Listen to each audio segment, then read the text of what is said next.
Maki Zenin didn't just kill her clan, she annihilated a legacy, tore down a centuries-old name, not for revenge, but for release. What she destroyed wasn't only people, but the idea that bloodline and power are synonymous. In a world like Jujutsu Kaisen, that's not just rebellion, it's heresy. The Zenin clan was more than cruel. It was an institutionalized cruelty, a machine designed to devour its own, to sacrifice those deemed weak for illusion of strength. Maki was born into that cycle, labeled worthless, ostracized, beaten, treated not as a daughter, but as a disappointment. And when her sister Mai, the only person who ever shared her burden, gave up on life to set Maki free, that sacrifice didn't just ignite her body, it unshackled her soul. Maki's transformation sheds the identity imposed upon her by others. She is also no longer a Zenin in any recognizable form. Her strength comes not from cursed energy, the very currency of this world, but from rejecting it. Her vengeance isn't surgical, it's absolute. It has no moral filter, no internal compass. She did not even ask guilty or innocent, she just smoked the whole room.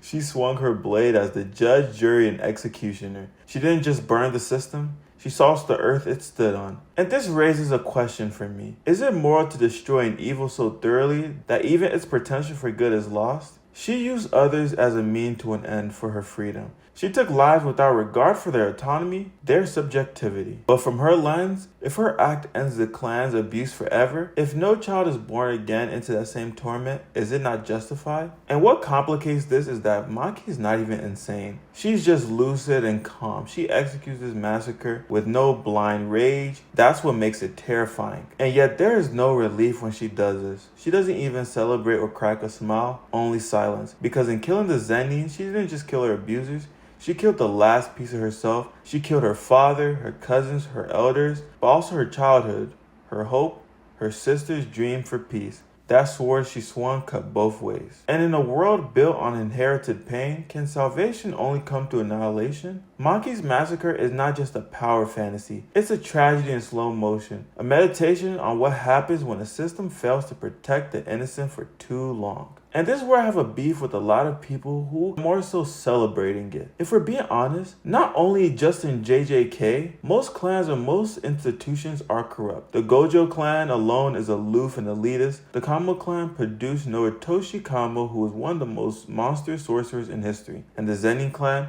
openly abusive, sexist, classist, and content to stay that way. In this world, power is heritage and abuse is generational. But we recognize the rot. If we cheer for the annihilation of the Zenin clan, are we defending morality or are we indulging a fantasy of righteous vengeance? And it's the same reason why revenge stories feel good. Because the target deserves it. But if we apply the logic universally, if every corrupt institution deserves total extermination, then we move from moral clarity into more nihilism. Everyone becomes disposal and every crime basically becomes a death sentence. So no, it's not morally right in a clean sense. It's morally reactive. A trauma response, not a justice system. And that matters. And if we're being honest with ourselves, does that mean every clan deserves to be eradicated? I understand how nasty these clans can be at times. It has never sat right with me, the whole revenge and slaughtering everybody in a specific system, because said person is not morally above anybody else. It does kind of remind me of the Eren conversation. Many may agree with her actions looking from the outside in, but imagine being family to these men, your siblings, your uncles. Doesn't that just keep the cycle of hatred going? I know it's hard to feel bad for your enemies at times, but killing monsters doesn't make you not a monster. When I really think about it, it's really hard for me to think she did a good thing, but in her eyes, she's justified. But here's where I differ. At the end of the day, violence met with more violence doesn't necessarily mean things will get better. It could have potentially got worse. But in Maki's arc, it forces readers to confront something very uncomfortable. We want bad people to suffer, we want resolution, we want vengeance, but we also want to believe we're better than the monsters we destroy. And we're left with the hollow victory, one that just makes us cheer and then think. Because in the end, Maki's story isn't just about justice. It's about what justice looks like after hope died. And even though it worked out for her in the long run because the clan was ran differently with Megami as the head, the same decision could have came back to bite her if the next generation had grew up with resentment towards her and the regime she was a part of. But in this, Jujutsu Kaisen reveals its most brutal truth.